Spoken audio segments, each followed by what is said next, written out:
준비한 게 있어요. 여러분 저기 코어론 지긋지긋하신가요? 제가 화요일 날 이걸 들으면서 라이브를 들으면서 와 진짜 못 들어주겠더라고요. 김어준 씨 방송을 네, 그래서 혹세 무민의 극치였지. 그래서 그 50분 방송을 제가 들으면서 아이템을 한 10개 뽑았거든요.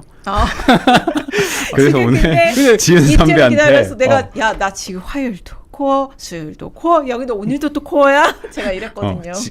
지은 선배 지겨워하셨지만 이거 도저히 넘길 수 없다. 새로웠어 분석이. 도저히 넘길 수 없다. 내가 3개는 반드시 해야 된다라고 해가지고 7개를 버리고 3개를 추려서 가져왔습니다. 재밌는 거 3개만 추렸습니다. 화요일에 제가. 김정현을 만났단 말이에요. 저녁을 먹었는데 김정현 거기서 왜 둘만 만나? 예? 왜 둘만 만나? 둘에 둘 더 있어요. 나는 그래? 근데 김정현이 울분을 토하세요. 와 진짜 이거 나 자식들 이거 나 자기가 완전 진짜 못 들어주겠다고. 후드려 패겠다고. 근데 딱 들어보니까 이제 그 사장님도 들어보셨겠지만 진짜 팩트만 완전히 깔끔하게 준비해 왔으니까 어디 가서 그런 소리 하는 놈들한테는 여의도 브라더스를 봐라, 이슈 전파사를 봐라 한마디 하시면 되고 좋아요 한 번만 눌러주시면 감사하겠습니다. 진짜로 감사합니다. 되게 많이 준비했어요. 그러니까 논평으로 이게 반박을 하는 게 아니라 이제 근거를 가져와서 분석을 한 거예요. 네. 김정현 기자가. 저는 그리고 김어준 씨를 뭐 팩트가 아닌 걸로 데이터가 아닌 걸로 비판해 본 적은 없는 것 같아요. 최소한 우리가 이건 따져봐야 된다 이렇게 말하는 근거가 뭔지 그래야 이게 현실을 호도한 건지 아닌지 혹세 무민인지 아닌지 우리가 알 수 있는 거니까요. 김어준 씨가 이제 김어준의 겸손 힘들다 뉴스 공장에서 계속 이재명 정부가 위기다. 코어 지지층이 팔짱을 끼고 있다. 흔들리고 있다. 이런 주장을 하는데 이거에 대해서 이제 따져본 거예요. 김정현 기자가. 맞습니다. 인서트 잠깐 보시고 하실까요? 1-1번인 것 같은데요. 1-1번은 이게 아닌데 김어준 씨가요. 이렇게 얘기하는 거예요. 그러니까 지난번 뭐였죠?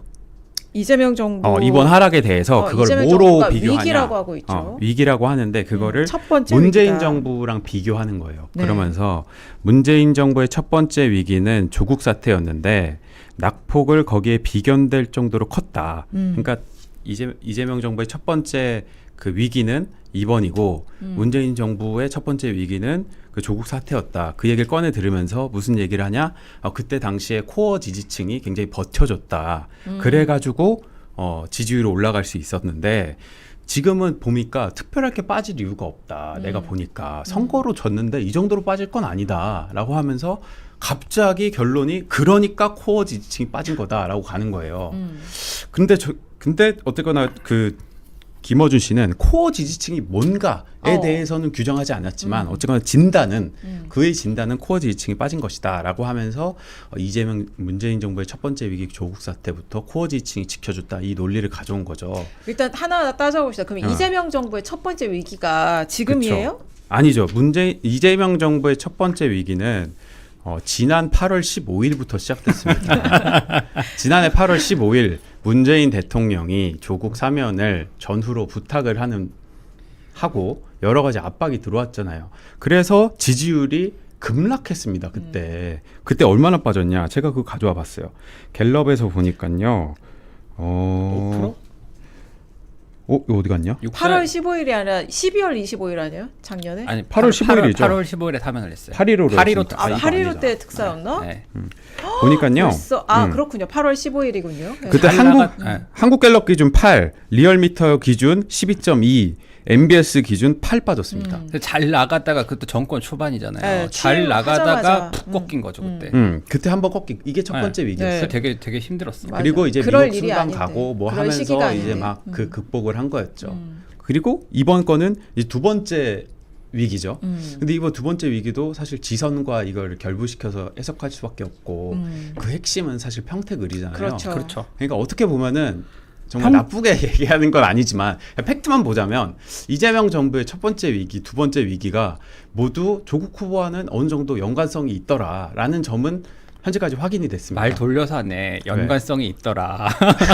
조국 때문이다라고 왜 말을 못하니? 아니 그리고 거기다 더해서 문재인 정부 시절의 위기도 조국 사태 때 아니에요? 그렇죠. 그것까지 그랬죠. 그래서 그때도 이제 살펴봤어요. 그때 지지율이 어떻게 됐나. 근데 결론적으로는 그 김어준 씨 말대로 그때 당시 코어 지지층이 버텨준 것은 사실인데요. 지금 김어준 씨는 코어 지지층이 지금 현 시점 빠졌다고 하고 있잖아요. 근데 지금 현 시점 코어 지지층이라고 불리는 집단들은 그 당시 조국 사태 때 지지율보다 더 높습니다. 그러니까 김어준 지금은 씨가 정의를 하지 않았기 때문에 우리가 정의를 대신 네. 일단 합시다. 코어 지지층 지금은 어떤 지금 지지층을 시점 살펴봤어요. 열심히 코어 지지층이 이재명 대통령을 지켜주고 있다는 게 여론조사를 통해 확인되거든요. 네. 그렇다면 도대체 김어준 씨가 얘기하는 코어 지지층이 흔들린다는 건 도대체 누굴 얘기하는 건지 모르겠다. 김어준의 지지층일 수는 있겠다. 김어준의 코어일 수는 있겠으나 딴지. 지금 일반적인 생각했을 때는 코어 지지층은 아닌 것 같다라고 얘기하고 싶어요. 그럼 우리가 그래서- 일반적으로 생각할 네. 때 이 정부 이재명 정부의 코어 지지층은 어떻게 그쵸. 좀 그냥 분류해 일반적으로 볼수 있어요? 얘기해 볼게요. 그러니까 그때 당시에 2019년 조국 사태 당시에 문재인 대통령 직무수행 긍정평가가 39%까지 떨어졌거든요. 네. 그리고 그때 당시 민주당 지지층의 긍정평가가 81, 진보층 68, 호남은 67이었어요. 근데 지금은요, 같은 한국갤럽 기준으로 해가지고 네. 가장 최근에 나온 거 보면요, 민주당 지지층은 92, 진보층은 86, 호남은 79예요. 더 단단하네. 높네. 그러니까 아까 그때 몇이었어? 81, 68, 67이었고 지금은 92, 86, 79라고. 단단하네. 훨씬 높네. 그러면 지금 왜 코어 지지층이 빠졌다고 하는 건지 그때와 어. 비교해서 한다는 게 말이 안 된다는 거지. 말이 안 되는 게 맞죠? 혹세 무민. 그래서 이 점을 굉장히 지적하고 싶었습니다. 그래서 아. 결국에 그 조국 후보, 그러니까 김어준 씨가 조국 사태를 가져와서 코어를 얘기한 이유는 결국 자신의 영향력을 그러니까 이렇게 얘기하는 거지. 야, 코어 지지층이 무너져. 김어준 무시하면 무너진다고. 이 얘기를 하기 위해서 굳이 지금 팩트 데이터 상으로 맞지 않는 이 사태를 가져온 거 아닐까. 라는 생각이 들더라고요. 그러니까 마치 이게 목적 아니었나? 과거 보수 정당들이 이제 선거 다가오면 이제 북핵 위기론이나 안보 위기론 전쟁설 이렇게 퍼뜨리듯이 대통령 지금 위기다. 내 말 잘 들으셔야 된다. 이런 네. 것처럼 그렇죠. 약간 위협을 하고 있는 거네요. 저도 그렇게 느꼈어요. 그러니까 데이터가 안 맞잖아요. 그러니까 조국 사태 때와 비교해서 같은 여론조사 기간인데 민주당 지지층, 진보, 호남이 지금이 훨씬 높은데 왜 지지층이 코어가 빠졌다고 하는 것인지 도대체 데이터로만 보면 코어 지지층이 빠지지 않았는데 김어준 씨가 보는 코어 지지층은 어디인가? 그때가 언제라고요? 언제랑 언제 비교한 거라고요? 2019년 2019년? 10월 정도. 2019년 10월. 그때가 이제 조국 후보가 사퇴했을 때, 후보자 지명 받고 사퇴했을 때쯤이었던 것 같습니다. 그때 열심히 국회에서 청문회 취재하고 있어요. 그러면 일단 지지율이 빠지긴 했잖아요. 이재명 대통령의 국정수행 지지도 그리고 민주당 지지율도 빠지긴 했어요. 뭐 네. 어디서 빠졌냐도 살펴봐야 되겠네요. 그렇죠. 그거는 제가 지난주에 이런 김어준 씨의 그 코어론을 예상한 건 아니었으나 많은 사람들이 자꾸 마음이 식었다고 하고 뭐 팔짱을 꼈다느니 이 얘기를 진보층에서 한 게 원인이다. 지지율 하락의 원인은 진보층이 저기 결집하지 않아서다. 이런 식으로 계속 얘기를 하길래 지난주에 여론조사 쭉 살펴봤잖아요. 네. 한국갤럽, MBS, 리얼미터 다 살펴봤잖아요. 그럼 제일 많이 빠진 데는 중도하고 보수였잖아요. 그리고 진보가 제일 덜 빠졌잖아요. 근데 갑자기 코어가 빠졌다고 하니까 코어가 빠진 건 맞지. 근데 김어준 씨는 코어만 빠졌다는 식으로 얘기를 하니까 문제인 거죠. 중도 보수수 빠졌다니까요. 그래서 그거를 그때 MBS 리얼미터 갤럽만 가져왔는데 그래 내가 그러면은 김어준 씨가 사장으로 있는 여론조사 꽃으로 한번 보자. 도대체 그 꽃에서는 어떻게 나오길래 그런 진단이 나오는 것일까. 내가 궁금해서 좀 봤겠지, 찾아봤습니다. 김어준 씨도 그쵸. 내 회사에서 한 내 회사에 나오는 여론조사 거니까 내 회사 결과인데. 거는 그 회사가 당연히 사장이 그거대로 얘기해야 되는 거잖아요. 그렇지. 한국일보 사장이 한국일보 기사대로 얘기를 그쵸. 하지. 그래서 어디 뭐 그 가져와 엉뚱한 봤습니다. 회사 근데 얘기하면 안 되지. 이 결과는 역시나 그 다르지 않았다. 우리가 생각한 것과. 어떻게 나왔습니까? 꽃을 보니까요. 네. 자꾸 이게 자료가 헷갈리네요. 봅시다. 꽃을 보면요. 어디서 일단 제일 많이 빠졌냐? 30대 대통령 지지율입니다. 대통령. 30대 부울경 중도에서 많이 빠졌습니다. 그리고 이거는 ARS하고 전화면접 다 있잖아요. 그 평균을 낸 거예요. 네. 그러니까 진보 50대 호남이 아니고 진보 50대 호남이 아니고 중도 30대 부울경이 하락했다. 아. 이게 이번 급락의 네. 핵심 요인입니다. 네. 성향별로 보면요. 중도 14.1, 보수 4.4, 진보 4.1. 그러니까 중도가 진보보다 무려 10%포인트 더 떨어졌습니다. 근데 이거를 왜 코어라고 하는 것인지. 그러니까 본인이 중도 지향 아니잖아요. 그러니까 김어준 씨가 중도 지향적인 사람이야. 한국일보야. 그럼 코어 지지층이 빠졌다는 게 중도니까 맞지. 근데 본인은 그게 아니잖아요.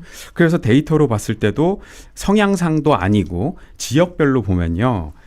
부울경이 1등이고요. 숫자는 말씀 정리를 안 해와가지고. 네. 그 다음에 인천 경기가 두 번째입니다. 꼴찌가 어디냐? 호남이에요. 근데 꼴찌가. 호남은 민주당의 아주 중심이자 심장부잖아요. 그러면 호남 얼마나 떨어졌냐? 2.4%포인트 떨어졌어요. 아, 제일 적었어요. 남북이. 그럼 이 대통령 지지율이. 정도면 뭐 거의 그다지 큰 의미를 부여하지 하지만 않아도 재밌는 되는 게 거 있습니다. 아니에요? 호남에서 대통령 지지율은 2.4가 빠졌는데요. 네. 민주당 지지율은 12.7이 빠졌습니다. 아. 이거 어떻게 해석해야 되죠? 난 대통령은 좋아. 민주당은 싫어. 라고 하는 정선을 뭐로 해석해야 될까요? 그러니까 지선 끝나고 나서 그때 얘기했듯이 그때 우리 저번에 한국갤럽 리얼미터 MBS 분석했을 때도 호남에서 빠졌잖아요. 그거 보면은 이게 단순히 당 내부에서 뭐 분란이 일어났기 때문에 이런 것도 있겠으나 지선 결과나 공천 과정 뭐 이런 걸 두고 여태까지도 책임지지 않는 지도부를 향한 어떤 그런 비토 정서가 담겨 있을 것이다라고 해석하는 것도 무리는 아니다. 저는 그렇게 봅니다. 근데 어쨌든 이런 데이터가 이렇다면 김어준 씨는 이렇게 얘기를 해야 되겠네. 정청래 대표한테. 지금 대통령 지지율은 코어가 굳건한데 당이 지금 이 정도로 흔들리고 있다. 특히 호남에서 이 지경이다. 맞죠? 왜 그러냐.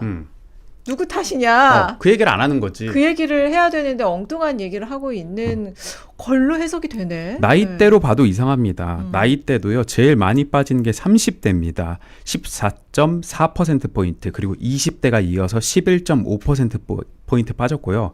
그 김어준 씨가 가장 강조하는 50대 8.7%포인트 빠졌는데요. 그러니까 민주당을 지금 말하는 거죠? 민주당 지지율? 아니요. 그냥 나이로 따졌을 때. 나이로만 따졌을 때 50대가 그러니까 어쨌거나 정당 지지율 민주당이 아니요. 이거 대통령 지지율이죠. 대통령 지지율만 보는 거예요. 긍부정. 네. 근데 이제 빠진 거 보세요. 20대랑 30대 합치면요. 거의 25%가 넘어가거든요. 그리고 50대, 핵심이라고 하는 50대는 8.7이 빠졌어요. 그럼 정상적으로 보자면 이 데이터는 20, 30대가 날라갔다. 그게 맞죠. 이게 이렇게 해석하는 게 가장 정상적인 해석이잖아요. 그쵸. 그래서 대통령이 계속 지금 청년층 얘기하고 있는 거 아니에요? 근데 이거를 코어 지지층이 날라갔다. 이거는 아까 얘기했듯이 우리가 성향별로 봤을 때, 지역별로 봤을 때, 나이대로 봤을 때 흔히 민주당이나 민주당의 굉장히 그 지지를 많이 하고 있다고 알려진 진보 50대 호남이 많이 빠진 게 아니고 중도 30대 부울경에서 하락했다는 걸 봤을 때 핵심 코어가 안 빠졌다는 게 아니에요. 근데 그것만 강조할 경우에는 그건 데이터를 왜곡하고 혹세 있다는 무민. 거죠. 제가 아까 전에 말씀하신 거 지금 댓글 보다 보니까 그래픽으로 보여달라는 말이 있어서 제가 지금 급하게 만들었거든요. 제 거 잠깐 띄워주시겠어요? 예, 한국갤럽 기준이고요. 이제 어떻게 이렇게 급하게 둘을 만들어 놓은 거야. 이게 저희가 야. 이만큼 이제 방송의 실시간으로 진심이다. 이렇게 만든다고? 딱 만든지. 요거는 전에 거. 여러분.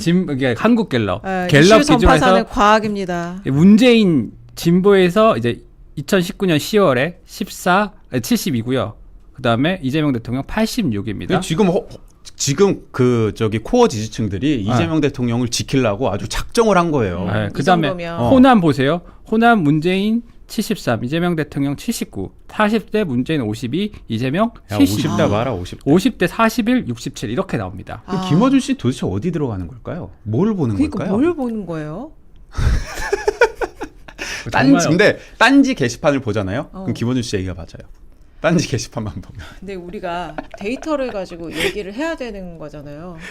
어디 온라인에 인터넷 게시판에 떠돌아다니는 주장을 가지고 그래도 최소한 이제 청와대 출입 기자를 둔 유튜브 방송에서 그렇게 주장을 하면 안 되죠. 맞습니다. 그리고 이 결과를 보니까 이재명 대통령이 최근에 청년층 얘기를 굉장히 많이 하고 있잖아요. 네. 대통령은 이거 분석을 다 끝냈네. 그러니까 그쵸. 그 얘기를 하고 있는 거네요. 그리고 김민석 총리도 끝냈잖아요. 네. 어떤 걸 보면 그렇게 저번에 우리 느껴져요? 방송에서 했거든요. 근데 이제 김민석 총리가 MBC 나와서 인터뷰에서 네. 민주당이 이기는 민주당의 승리 공식 두 가지를 얘기했단 말이에요. 그랬죠. 하나 확고한 당정 관계, 네. 둘 승리 공식은 중도 확장 실용이다. 네. 네. 근데 이거 보세요. 여론조사 결과. 중도 확장해야 되죠. 당청 관계 잡아야죠. 그러니까 왼쪽 날개 오른쪽 날개 다 잡을 수 있는 방안이 그 방법밖에 없어요. 지금 당이 잘못하고 있어서 이 지경인 거다. 근데 김어준 씨는 이것만 얘기하는 거야. 이거의 일부를 굉장히 이게 전부인 양 얘기하고 있는 거예요. 지금까지 그러니까 그때 김민석 총리 말은 이제 당 지지율이 이재명 대통령이 일을 잘해서 지금까지 지지율을 견인해온 것이다. 이런 그 얘기를 얘기도 했었죠. 했었죠. 그러니까 이제 사실 이제 그 민주당이 그동안 집권 공식을 보면요, DJ가 집권한 방식하고요, 노무현 문재인이 집권한 방식이 달라요. 근데 DJ의 집권 방식은 어쨌든 간에 JP 먹고 그 다음에 이제 그 충청 가져오고 당신 지역 감정이 너무 심할 때니까 그러면서 이제 중도 보수 실용의 정책을 따랐던 것이고 이제 두 번째 이제 노무현 문재인의 방식은 이제 PK 출신의 대통령이 나와가지고 이제 호남을 기반으로 해가지고 뭐 PK를 확장하는 방식인데 뭐 어떤 게 뭐 효과적인지를 떠나갖고 어쨌든 지금 이재명 대통령은 어쨌든 중도 보수 실용으로 나가려는 이제 DJ의 오히려 길을 되게 따르고 있는 걸로 저는 보이고 그리고 공통적인 건 확장이라는 거죠. 그렇죠. 근데 이제 그 확장의 방식이 이제 정책적 확장이 수반되느냐 안 하느냐의 문제가 있었던 것 같은데 노무현 전 대통령 같은 경우에는 굉장히 그 정책 이념적으로 굉장히 확장을 많이 했던 대통령인데 문재인 전 대통령 사실 그런 게 전혀 없었어요. 네.